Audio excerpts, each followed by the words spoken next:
Okay, so hello everyone.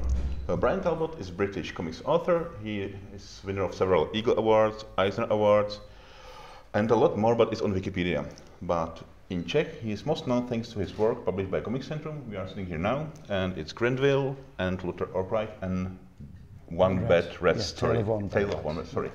So, it's a great honor for us and pleasure to have you here. Welcome. And my first question.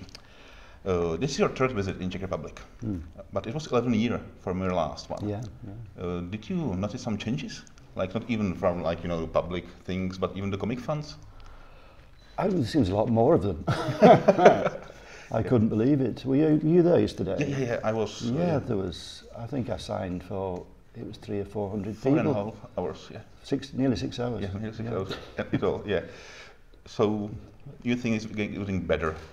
It seems to be. Yeah. It was from my point of view. Yeah. Yeah. So it was kind of a little bit of festival for us. So you mentioned to us the Lakes International Festival, and you are a patron of it. Can you talk it's a bit more? The Lakes International Comic Art Festival. It's known. I think it's 7th or 8th year, and it's next month.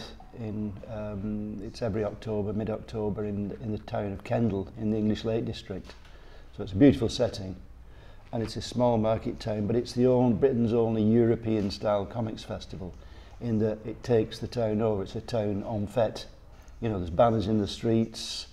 There's events all over the town, in the arts centre, the library, the town hall is where all well, it's one of the places where the publishers are and the comic dealers and the comic artists with stalls, but there are other buildings with them in as well.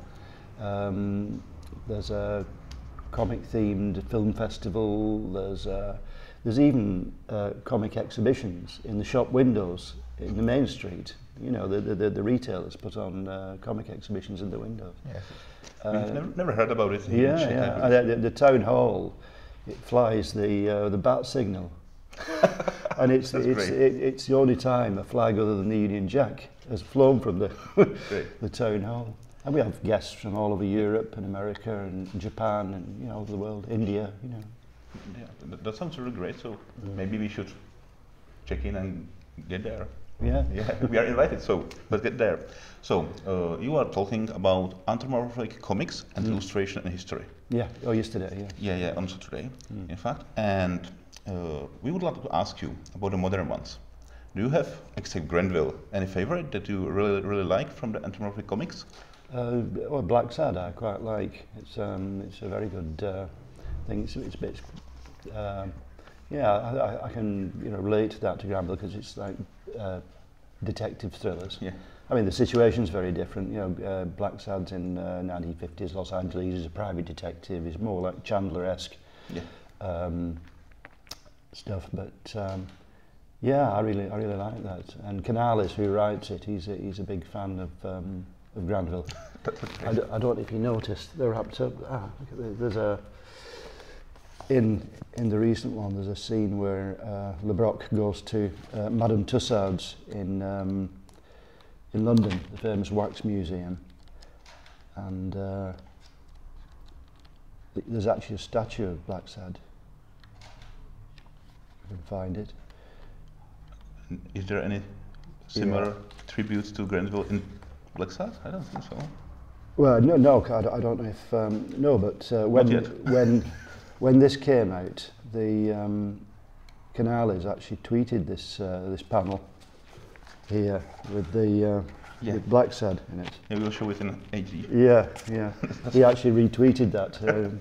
But in here, there's other anthropomorphic characters. There's Hip Flask and Canardo, who's a French private detective, Duck, which is a very good comic. So. You are even talking about the first idea of Grenville that you've written down in a week. Yeah. And was it the whole story or the first one? It was the first story, the first book, which I think they've sold out, of the first one. But usually, some books take years and years and years. I have one story I've been thinking about for nearly 20 years now, and I've got a structure of it, but I've still not actually written it. But and others I think about for a year or two, But this one, yeah, I was looking at this book of Jean-Ignace Isidore Gérard, 19th century French illustrator whose pen name was J.J. Grandville.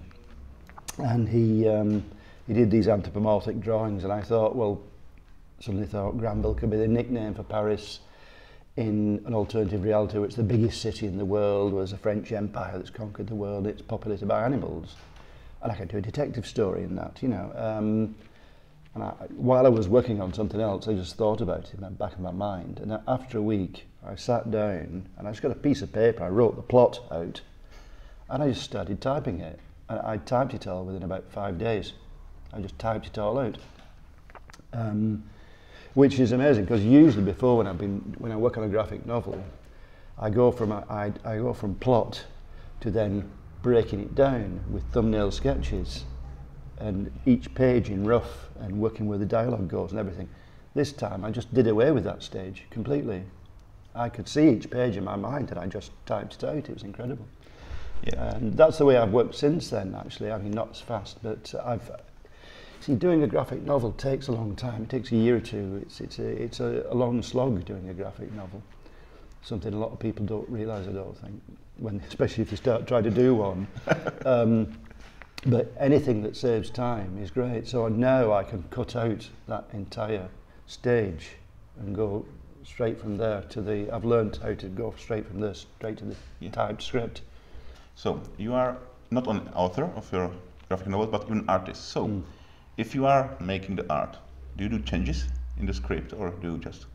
Yeah, I typed it all out, but as I'm drawing it, I'm thinking, oh, this instead of one panel, this should be 3 panels, or, you know, this dialogue is too long, I need to make it more concise, need to make it clearer.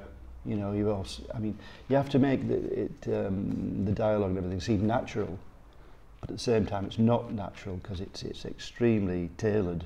Because if you had natural dialogue, you know, one scene would last, you know, a little conversation would last 20 pages. Yeah. You know, if we did a comic strip of the interview so far, that's about 40 pages of comics, you know, to do each thing. With all the same picture. Yeah, so it's not actually not natural, the dialogue in comics, but it has to seem natural.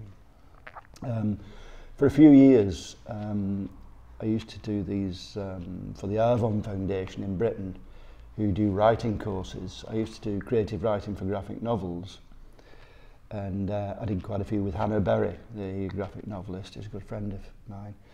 And one of the exercises we used to set the students, we used to give them a 10-minute section of a Quentin Tarantino script, and they had to write a comic version of it they had to cut it down to 2 minutes and say exactly the same thing and keep exactly the same atmosphere, you know, and it's very hard to do. It is a skill in writing comics. Yeah. That's great. So you said on your talk that you are sometimes you are kind of mean as an author with the to things. Myself. Yeah. So you keep this in the you do it as an artist. Well, you suffer silently. Yeah. Yeah, like for example, I hate drawing crowd scenes because they take forever because I do all the little details and everything. But I'm always seem to be writing a story. It needs a crowd scene. I go. Yeah, with Grenville being revolutionary. Yeah, needed. So yeah, I'm a complete bastard to myself as an artist when I'm writing. Yeah. Yeah. So let's change the topic a little bit from Grenville and anthropomorphics, and let's go for a comic book that you are not an author but only an artist. And let's start in 2000 AD if we can. You are best known as graphic novels, but 2000 AD is different. It's short stories, and they are even cut into shorter parts, like 4 to 6 pages. Well, I only did 1 or 2 of those stories. The main things I worked on for 2000 AD were Nemesis the Warlock. Yeah, the Gothic Empire. Yeah, which they were long stories. Yeah. I mean, the first Nemesis book I worked on was 23 chapters, I think. Yeah. It was weekly chapters. Yeah. So was it any different from your usual work, or was it easy? Was it hard for you? It was hard for me. It was good discipline because I'd only just started to learn how to meet deadlines. But working for 2000 AD, you have to meet the deadlines. So I mean, for several years, many years, I was working till 2 in the morning every night. it was 7 days a week, which is something I still work 7 days a week, and I now stop at 9 o'clock. Yeah. So Gothic Empire, it's one of my favorite stories. Oh, yeah. Because it is the Nemesis, the Warlock. It's really science fiction. It's really chaotic. It's bizarre action everywhere. Yeah. But the Gothic Empire is somehow, I will not say how, happening in Victorian English-like society. Yeah. And there is a lot of steampunk in your work. And it was steampunk before the term was coined. Yeah. So was your idea or Pat Mills to make this science fiction bizarre action to this environment? Well, he got the idea from Luther Arkwright. Yeah. He was a big Luther Arkwright fan, because Luther Arkwright came out from 1978. Yeah. It predates the Nemesis story by quite a while. And the first time I met Pat Mills, which was at a Society of Strip Illustration meeting in London, and he said, "Oh, I really love Luther Arkwright. I love this, what we called then retro science fiction," which was sort of a new thing. It was sort of Michael Moorcock was writing retro science fiction stories, such as the Warlord of the Air, and he said, "We'll have to do a strip of 2000 AD about that." And so he got the idea from that. But the thing is, the way Pat works, you get an idea for a story, and then you think, what happened before that? And he needs to put things into place. So he ended up doing 2 other Nemesis books with Pat Mills and Jesus Redondo.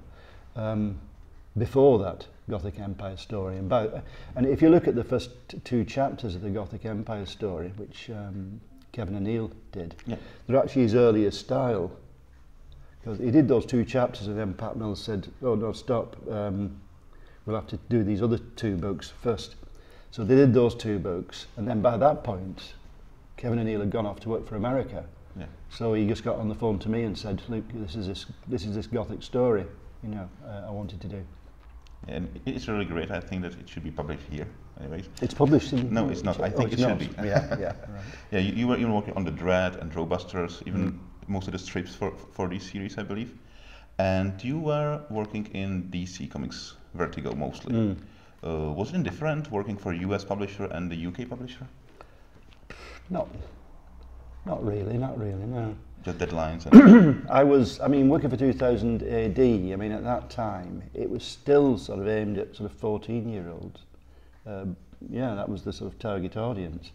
It grew older, but one thing at 2000 AD, I used to get censored quite a lot. I put sort of blood splatter over things. Yeah. And when it appeared in print, the art editor, Robin Smith, he painted it out with white. So I was censored quite a lot, so I wasn't censored in Vertigo, which is all right. But no, Karen Berger and Shelley Rohlberg, the editors I had there, were great. And do you think what's the biggest difference between the UK comics and the US comics, the modern one? Today? Today, yeah. I don't know. I don't read a lot of comics today. I actually read more graphic novels today. If I see a graphic novel I like, I'll pick it up and read it. Okay, last theme for us is Luther Arkwright, because it's a big thing. We have the Adventures, we have the Heart of Empire, even the Integral, and it all started in the 70s in Papist Affair. Yeah. But the story was finished and published as whole in 1989, I believe. Yeah, well, that Papist Affair one, that was published in 76, but it was just a one-off little story. It was just a silly story. For me, it was just an excuse to do a strip in a line and wash style like Richard Corbin used to do. Yeah. And but it was after I finished that I thought, well, this could be developed. This could be a better story. This could be a nice big story, because I'd had for several years in my mind the idea to do what we now call a graphic novel. For many years, a long form story for a comic story in a book. In 1970, I created this. I plotted out this entire, Tolkien-esque fantasy story that I used to bore my girlfriend, my wife. I used to bore her with it, walking her home every night, telling her this I never got round to drawing it apart from a few sketches. But I'd always in the back of my mind this sort of the idea of a comic novel. So with Luther, you were kind of founder of the graphic novel genre, or? No, not really. No, I mean identifier maybe. You defined it kind of. Yeah. The idea of this had been in the air, I think, in comics for a while. Gil Kane tried to do one in the 60s. He did his name is Savage. It was like a paperback, small paperback version. In the early 70s, Steranko did Red Tide, and there were two others in this series of little paperback, what we now call graphic novels. Richard Corman did Bloodstone in about 73, 74, which was a fancy story in a nice hardback book. So it had been around, but graphic novels, you can date them from October 78, when Contract with God was published. And I say you can date it from that because that was the first time comics in book form were actually marketed as a graphic novel. It was a term that Will Eisner didn't invent. Somebody had used it to describe Marvel stories that way, you know, because they were continued. They weren't just like separate issues like DC at the time.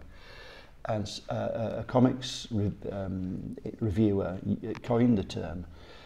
But Contract with God was the first time it was used to sell a book as a marketing term.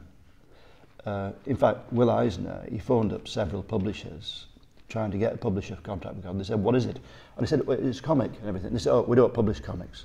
And they put the phone down.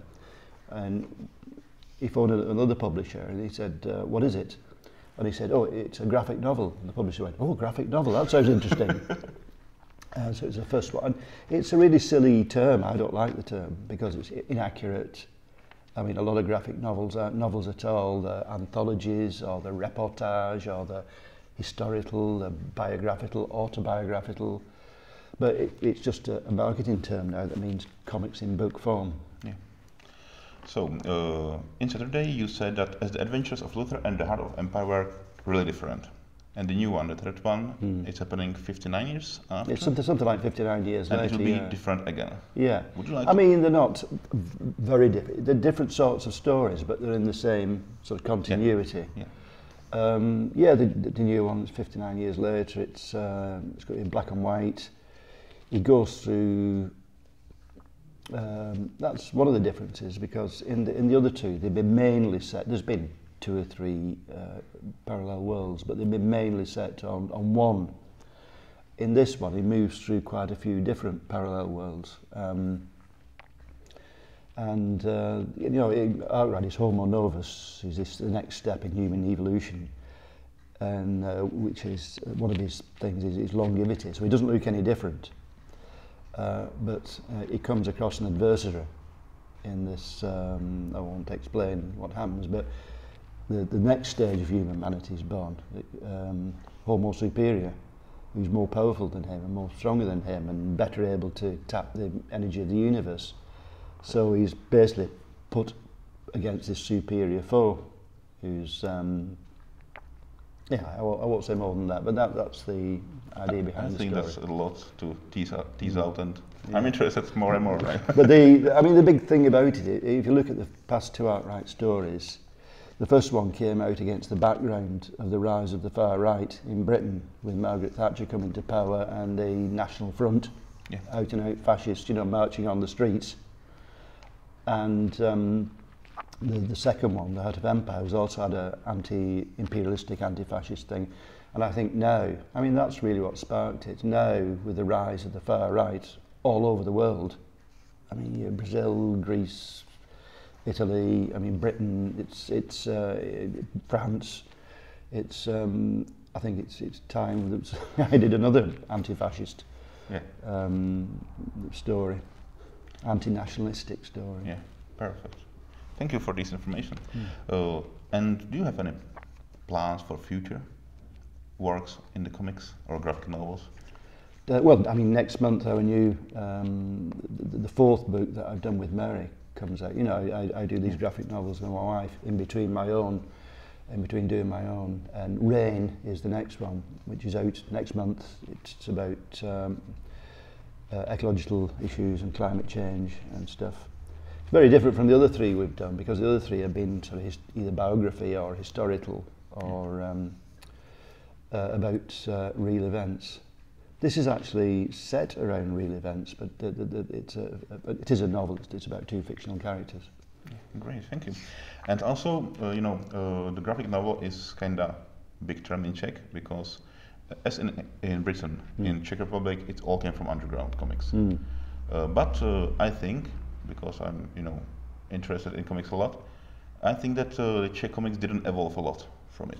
And even it's kind of underground comics, not really moving somewhere else. Would you some recommendation for the Czech authors, how to move, how to create, what to look in, because you are one of the most famous British author. Well, I don't know Czech comics enough to be able to comment. I don't know. What prompted me was, especially at the time in the 70s, there were hardly any comics for adults. There were things like Metal Long in French, published in French, which was republished as heavy metal in Britain and America. There were very few adult comics, apart from the real underground comics, which were sort of hippie comics, basically. So I wanted to do something with Arkwright that wasn't a hippie comic, but it told an intelligent adult adventure story. But I think all the writers can do is sort of try and do something that pleases themselves, do something that they want to read. Great, thank you. So, last question, maybe again a little bit about future. Would you work again with 2000 AD? If there is some story that you would be interested in? Perhaps. I mean, I still do occasional work for them. Over the years, I've done occasional strips. The last time was about 4 years ago. I did a Judge Dredd strip with my son. I penciled it, and he did the finished coloured artwork on computer. Because Alwyn, my youngest son, is a brilliant illustrator. He does concept design for computer games. These fantastic science fiction backgrounds and robots and aliens and stuff. He's great. Which is even connected with you because you made some illustration for Magic the Gathering cards. Oh, I did, yes, quite a few years ago. But yeah, if you do a search for Bryan Talbot, it's A-L-Y-N, you'll find his work online. He's very good. Great. Any last words for your fun in Czech Republic? Because thanks a lot for all this information. And well, it's great being here again. I love coming here. I was actually knocked out yesterday by the enthusiasm and the affection of the fans. As I said, I met a lot of them yesterday, and they were all very, very positive. Yeah, so thanks a lot for this interview. It was a pleasure for us, and goodbye. Goodbye.